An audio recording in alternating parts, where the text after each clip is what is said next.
আসসালামু আলাইকুম। আমি আফসারুন নাহার, এসএসআর স্কুল অ্যান্ড ইনস্টিটিউটের পক্ষ থেকে দশম শ্রেণীর উদ্দেশ্যে আজকে আমার এই ক্লাস। দশম শ্রেণীর ছাত্রীরা কেমন আছো তোমরা সবাই?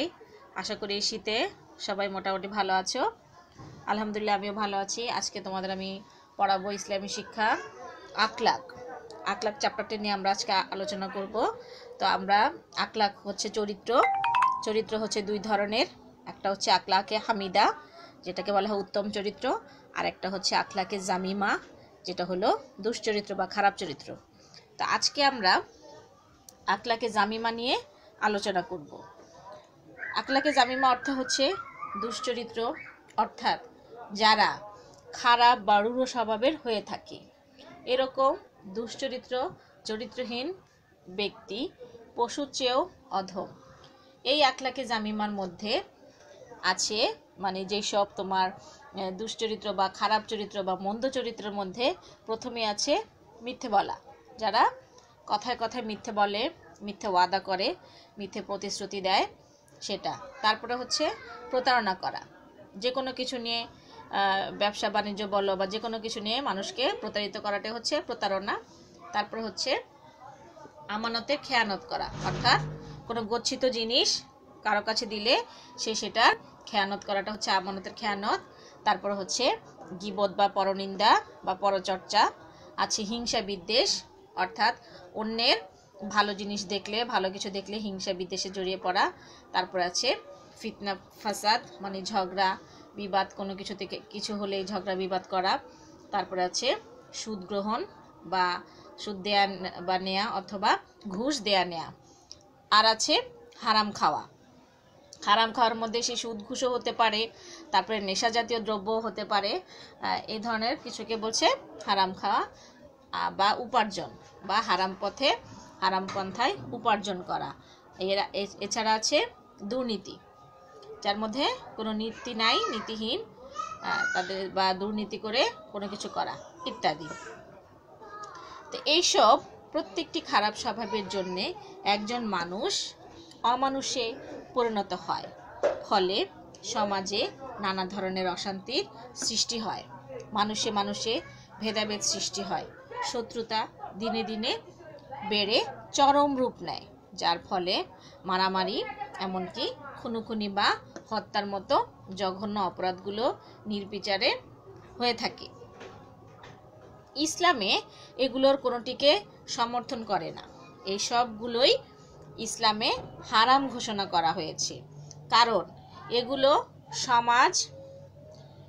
সমাজ বা পরিবারের পাশাপাশি ব্যক্তিগত জীবন, যেমন ওই ব্যক্তির যে নেক আমলগুলো আছে সেগুলো ধ্বংস করে।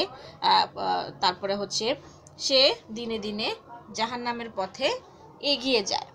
তাই আমাদের সকলের এই স্বভাবগুলো বর্জন করে চলতে হবে। এটা হলো মূল সামারিটা। এখন আমরা মূল আলোচনায় যাই। যেটা বললাম যে তোমাদের এই আখলাকে জামিমা বা খারাপ চরিত্রের মধ্যে যে আমি তোমাদেরকে এগুলো দিয়ে দিলাম, যে মিথ্যা বলা, প্রতারণা করা, আমানতের খেয়ানত করা, এগুলো সবগুলোই হচ্ছে খারাপ চরিত্রের মধ্যে পড়ে। এর মধ্যে সবচেয়ে বেশি খারাপ হচ্ছে গীবত বা পরনিন্দা।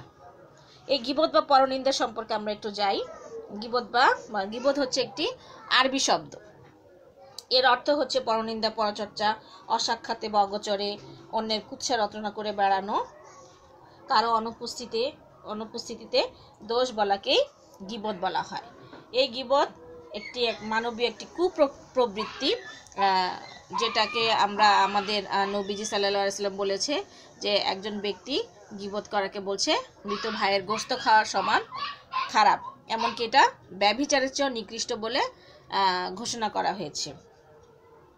এই যে গীবত বা পরনিন্দা, পরচর্চা, এর মাধ্যমে সমাজে হিংসা বিদ্বেষের সৃষ্টি হয়, মানুষ একে অপরের শত্রু হয়ে ওঠে, মানুষের মধ্যে ভালোবাসা বা আস্থা বিশ্বাস নষ্ট হয়। তারপরে হচ্ছে মানুষের যে পারস্পরিক ভ্রাতৃত্ব বোধ আছে সেটা নষ্ট হয়, সমাজে নানা ধরনের বিশৃঙ্খলা সৃষ্টি হয়, মানুষের মধ্যে একতা বা সংহতি নষ্ট হয়ে যায়, মানুষের যে মমতা বোধ আছে বা ভালোবাসা সম্প্রীতির বন্ধন আছে সেটা নষ্ট হয়ে যায়, সমাজে অশান্তি ও ঝগড়া বিবাদের সৃষ্টি হয়। সামাজিক জীবনে গীবতকারী প্রতিটা মানুষ তাকে ঘৃণা করে এবং রক্তপাত মারামারি এগুলোর মধ্যে গীবতের মধ্যে সংগঠিত হয়। তো এই যে ঘৃণ্য কাজটি আছে এটা সম্পর্কে মানে একদম তার যার পরিণতি হচ্ছে সরাসরি জাহান্নাম। ইসলামে গীবতকে হারাম করা হয়েছে, এটি কবিরা গুনাহ, কবিরা গুনাহের পর্যায়ভুক্ত। তওবা ব্যতীত গীবতের গুনাহ মাফ হয় না, তাই গীবতের অনিবার্য পরিণতি হলো জাহান্নাম। তো এক্ষেত্রে আমরা ছাত্রীরা দেখো যে আমরা সকলেই কিছু না কিছু প্রতিদিনই কিছু না কিছু গীবতটা করে থাকি, যেটা আসলে আমাদের পক্ষে খুবই খারাপ। যেগুলো আমাদের যে নেক আমলগুলো আছে, আমাদের যে প্রতিদিনের ইবাদত আছে, আমাদের যে জিকির আছে, এগুলো এই গীবতের মাধ্যমে নষ্ট হয়ে যায়। তো এই দিকে আমরা তোমাদের বইয়ের মধ্যে এই গীবতটা খুব সুন্দরভাবে দেয়া আছে, এই গীবত বা পরনিন্দাটা, এটা তোমরা খুব ভালো করে পড়বে, কারণ গীবত থেকেই বেশি প্রশ্ন আসে, এছাড়া হিংসা বিদ্বেষ থেকেও প্রশ্ন আসে। তো গীবতটা এই যে আখলাকে জামিমা আছে, এর মধ্যে গীবতটাই হচ্ছে সবচেয়ে খারাপ।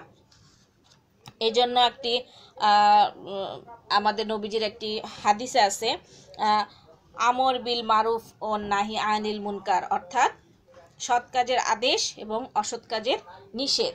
আশা করি তোমরা সবাই নিজে গীবত এড়িয়ে চলবে এবং অন্যকেও গীবত থেকে দূরে থাকার নির্দেশ দিবে। এছাড়া যেগুলো তোমাদের মতো ছেলে মেয়েদের যেগুলো আসে হিংসা বিদ্বেষ বা চগলখড়ি করা, এগুলো একটা আখলাকে জামিমার অংশ। তো ছাত্রীরা তোমরা এই আখলাক চ্যাপ্টারটি খুব ভালো করে পড়বে। এর আগে আমি তোমাদের আখলাকে হামিদা নিয়ে আলোচনা করেছিলাম, তাই আজকে আমি আখলাকে জামিমা নিয়ে আলোচনা করলাম। তোমরা সবাই ভালো করে এই চ্যাপ্টারটি পড়বে এবং সবাই এই যে মানুষের যে খারাপ চরিত্রগুলো আছে বা খারাপ দিকগুলো আছে, যে নেগেটিভ সাইডগুলো আছে, এগুলো সবাই পরিহার করে চলবে আশা করি। তো ছাত্রীরা এই চ্যাপ্টারটি তোমরা খুব ভালো করে পড়বে এবং যদি কোনো কিছুতে বুঝতে অসুবিধা হয় তাহলে অবশ্যই আমাকে জানাবে। তো অনলাইনের ক্লাসে আজকের ভিডিও ক্লাস আমি এখানে শেষ করছি। তোমরা সবাই ভালো থাকো। ইনশাল্লাহ আগামী ক্লাসে আবার নতুন কোনো অধ্যায় নিয়ে আমরা আলোচনা করব। সে পর্যন্ত আল্লাহ হাফেজ।